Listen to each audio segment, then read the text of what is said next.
Protein is essential for your body to be able to stay healthy and to be able to function properly.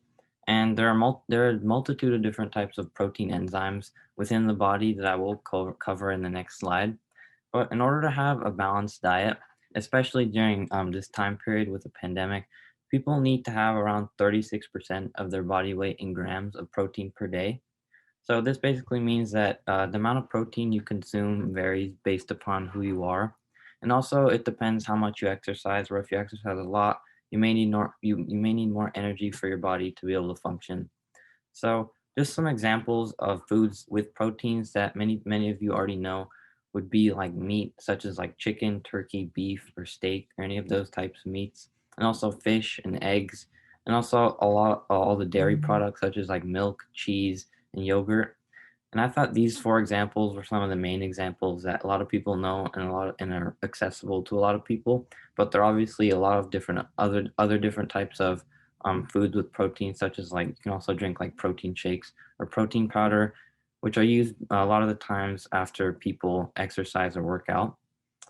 So moving on to the next slide. So this is basically how protein works in the body.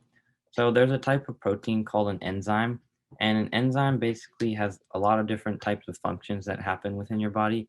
And some of these basic functions are that one, it helps build part of the body, where they help build things such as like muscle tissue and bone growth, and also like hair cells, and like skin cells, things like that. Proteins help build those parts of the body, and proteins also help repair like torn tissue cells and torn muscle cells. Where, as you said before, in when you're trying to gain muscle mass, your muscles have like micro tears within them, and proteins help rebuild these micro tears, and they help make your body stronger as a result. And there are also types of enzymes called transport proteins, where they essentially transport oxygen to and from the lungs and to various different parts of the body. And also, there are digestive proteins that help break down the food within your body when you consume food so that they can allocate it to different parts of the body to get the most amount of energy. And also, hormone regulation.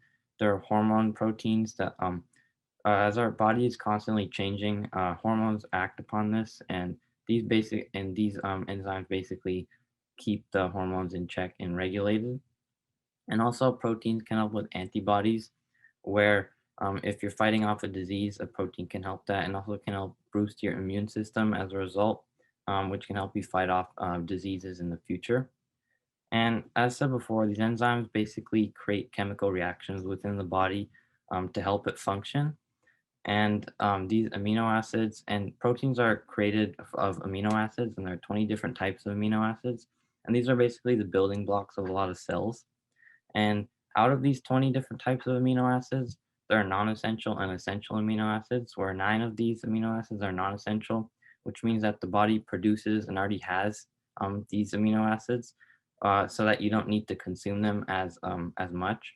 But the essential amino acids, there are 11 of them, and these are the amino acids that you need to consume like on a regular basis, so your body can have the 20 total in order to make new proteins and allocate them to different parts of the body that need them. And just to reiterate, so in this time of like this pandemic and COVID-19, it can be hard to like get different types of food from grocery stores and things like that, with being heavy restrictions and some even being closed. But we still need to make it important that we get these proteins within our body to help us function properly and grow.